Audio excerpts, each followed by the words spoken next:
¿Cuál fue el proceso, Gabriela, en el cual se determinó que ya estas 26 ONG no van a poder seguir ejerciendo sus funciones aquí en el país? Bueno, esto arranca de un proceso inédito en el país de regularización del accionar de las ONGs extranjeras. Este es un proceso de casi 2 años, 1 año desde que asumimos la competencia como Secretaría, pero que efectivamente nos ha permitido saber y conocer a ciencia cierta quiénes son, dónde están, qué tipo de actividades están o no haciendo en el país.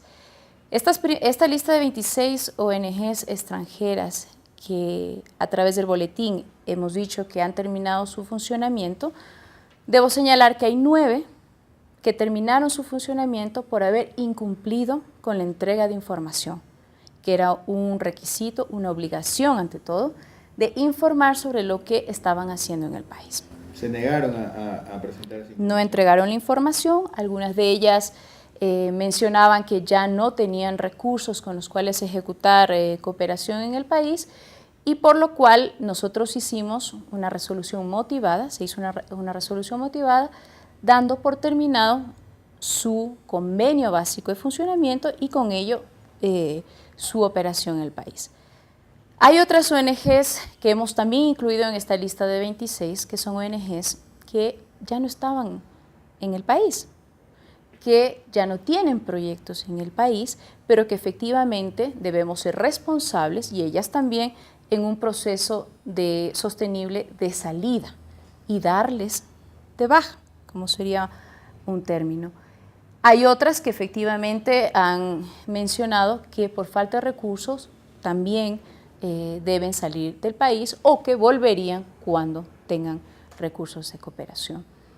Ese es el listado de las 26 primeras, que básicamente lo que ha sido un proceso de revisión, de actualización, de saber el estado de situación de sus convenios y si efectivamente seguían haciendo actividades en el país. Estas 26 primeras ONGs ya no podrían estar operando en el país. ¿Cuánto tiempo duró este proceso de verificación para otorgar o no el funcionamiento? Desde que asumimos la competencia, que fue el año pasado, 1 año. Ya. Así es. Pero que parte de un proceso, como yo lo digo, de 2 años de ir acumulando información, de tener acopio de lo que son los programas operativos, de qué es lo que están haciendo, cuáles son sus objetivos de convenio, y con ello comenzar a ver las diferentes actividades o diría yo tipificaciones de las ONGs extranjeras en el país. Nosotros miramos con preocupación, debo decirlo, que en algunos casos tenemos ONGs extranjeras que están haciendo proyectos de cooperación, pero también tenemos ONGs extranjeras que están haciendo otro tipo de actividades. ¿A qué me refiero?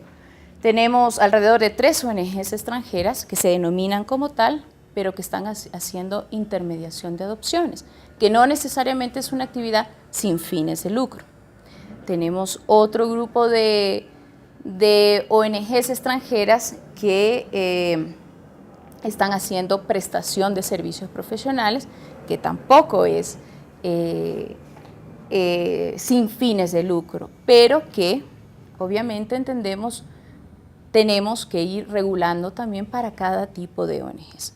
Pero esto no se conocía anteriormente, o mejor dicho, sucedía, pero no se reglamentaba esto. Entonces, es un proceso, pero que también nos demanda a nosotros tener regulaciones específicas para todos estos tipos de ONGs. Por ejemplo, no puede venir una de las ONG a las cuales ya no se les renovó, por decir así, el permiso de funcionamiento, a decir que fue de la noche a la mañana. Fue un proceso, ellos tenían conocimiento y, por ejemplo, aquellos que no presentaron la información sabían lo que vendría después. Así es, nosotros hicimos notificación incluso por escrito. En la prensa escrita se les notificó, se les hizo llegar oficios también. En algunos casos las direcciones habían cambiado y en algunas ni las encontramos. Entonces tuvimos que buscar otros mecanismos, pero no puede ser que uno esté buscando, sino que ellos tienen que cumplir con los requisitos. Y no es un proceso de la noche a la mañana, No es una expulsión de ONGs extranjeras, no es que estamos expulsando, sino que es parte de un proceso de regularización. En las primeras 26. Las siguientes 16 ONGs extranjeras que están incluidas en el listado son aquellas ONGs que durante el año 2012 sus convenios de funcionamiento han terminado, o sea, han caducado. Evidentemente tienen un proceso de hasta 6 meses en el cual ellos tienen que ir cerrando sus proyectos, porque se necesita también una responsabilidad detrás de hacer cooperación y de impulsar proyectos, pero que hemos notificado a efecto de conocer su interés y que así lo hagan de seguir en el país. Esas son las siguientes 16. Hubo una reunión con los cooperantes, propiciada también con el Ministerio de Talento Humano, donde se les propuso a esas organizaciones cambiar un poco el eje, transportarse hacia la transferencia de tecnología, de conocimiento y capacitación profesional. Estas 26 ONGs eran las que no cumplían o no quisieron adherirse a esa nueva política. No. Estas 16, o sea, tú te refieres a las primeras 26. Y las 16, o sea, al final. No, las primeras 26 es básicamente un incumplimiento. En el caso de 9, incumplimiento en entrega de información, en incumplir con lo que está estipulado en sus convenios. Y por otro lado, el hecho de que ya no se encontraban domiciliadas en el país, por lo cual no estaban haciendo cooperación. Entonces, un proceso, digámoslo, de depuración final y de cierre de personalidad jurídica de estas organizaciones.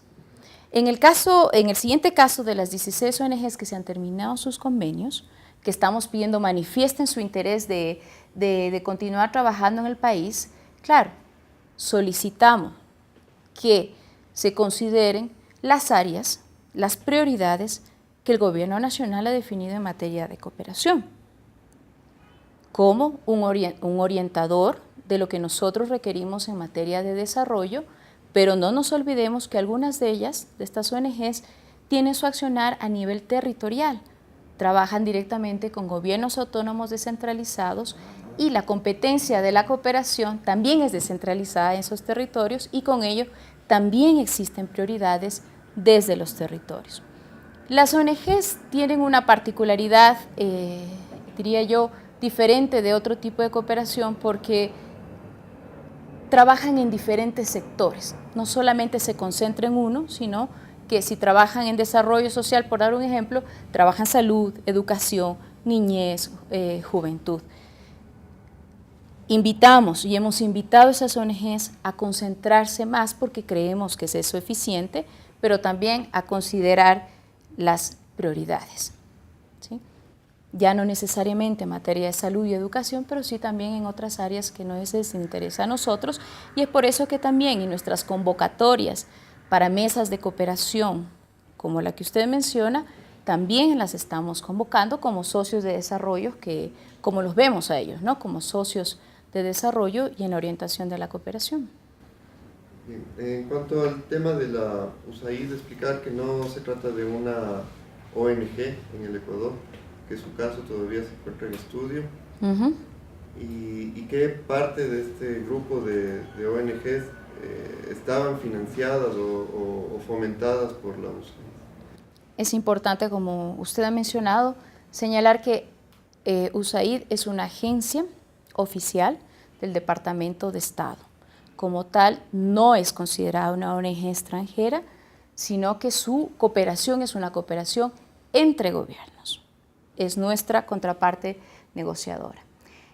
Dentro de la lista que nosotros hemos sacado mediante boletín, si bien hay una participación, digámoslo así, en número mucho mayor de ONGs norteamericanas, esto es bastante coherente con el hecho de que la mayor cantidad de ONGs extranjeras en el país en proporción son norteamericanas, seguidas por italianas y españolas, por eso el número. Pero si ya vamos viendo en específico ONGs que sean implementadoras en este momento de USAID, ninguna de ellas en el país es implementadora. Sin embargo, Sin embargo, señalar que en el caso de la ONG National Democratic Institute, en otros países sí ha sido implementadora de cooperación, en este caso de USAID. ¿En qué temas está National Democratic Institute? Pues en temas de gobernabilidad democrática, participación política y de fortalecimiento de la sociedad civil. En este caso está en esta lista porque efectivamente su convenio terminó el mes anterior. ¿Existe una persecución a aquellas organizaciones que se dedican al desarrollo de la sociedad civil, como se quiere hacer entender desde la prensa mercantilista, por ejemplo? No, esto es parte de un proceso de transparentar. Estamos hablando aquí de organizaciones no gubernamentales de otros países que envían o traen recursos y ejecutan cooperación en el país. Cualquier país del mundo, o en cualquier país del mundo, nadie podría hacer cooperación o ejecutar proyectos sin tener permiso de ese país. Lo que hemos hecho es que efectivamente toda ONG extranjera que quiera hacer cooperación en el país se domicilie y firme un convenio básico de funcionamiento. En estas ONGs no hay una dedicación o hay una razón más allá de lo técnico y de haber hecho este proceso para su terminación de funcionamiento o eventualmente una nueva renegociación. Lo que sí es que para nosotros como Secretaría es importante señalar que no todas estas ONGs extranjeras están haciendo lo que es motivo de su convenio. Tenemos casos en los cuales, y ya casos documentados y que están en investigación, en los cuales tenemos ONGs que están en el país, que no son ONGs extranjeras de desarrollo y que están en el país comprando terrenos. O algunas que señalan en su plan operativo que no tienen ningún proyecto porque están a la espera de recibir financiamiento o están cobrando por servicios profesionales. Entonces, eso no puede suceder y sobre eso también se tendrá que reglamentar. Hemos encontrado también casos de ONGs extranjeras que presentan una dualidad, digámoslo así. Tienen un nombre hacia el exterior y otro nombre como Fundación Nacional. Por lo cual, la segunda fase, o sea, ¿qué es lo que sigue de esto? Es un levantamiento de un catastro de socias del desarrollo, de socias nacionales. ¿Por qué? Porque la verdadera injerencia que puede existir en el país de parte de ONGs extranjeras no están en las ONGs extranjeras que tenemos suscritos convenios, sino aquellas que en algunos casos no están ni siquiera domiciliadas en el país y que están transfiriendo recursos directamente a fundaciones nacionales. Entonces, ¿qué es lo que estamos haciendo? Esta segunda fase, un catastro de aquellas socias de desarrollo, fundaciones nacionales que están recibiendo recursos y que, no se olviden ustedes,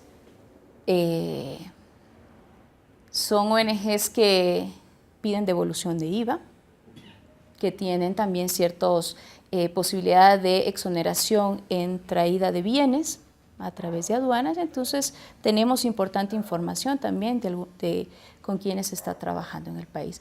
Y lo que más nos preocupa es que muchas veces se colocan los recursos desde cuentas en el exterior a cuentas aquí, nacionales.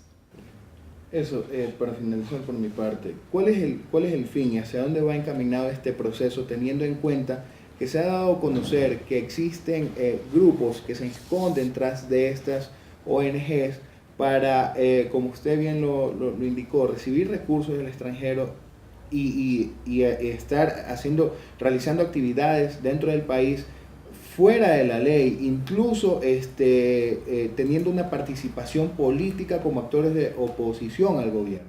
Así es, pues develar precisamente esos actores. Eva Golliger lo define como una telaraña y es precisamente eso.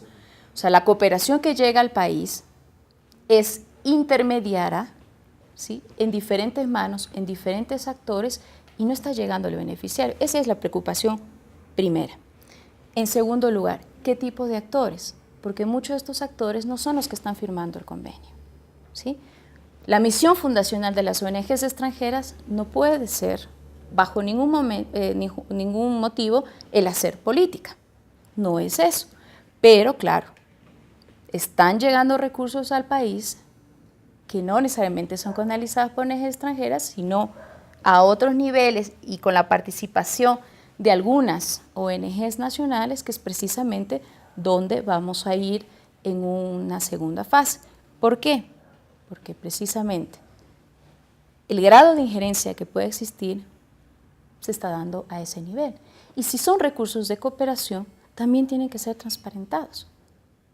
Se tiene que saber para qué están llegando esos recursos. Y lo que esto hacia la sociedad civil, la cooperación en ningún momento pueden ser recursos para, digo yo, o sea, son recursos que no complementen procesos definidos internamente, procesos políticos, económicos y sociales definidos por nosotros mismos o internamente. Entonces, también debe haber una autocrítica desde la sociedad civil del tipo de ayuda que están recibiendo. ¿Para qué?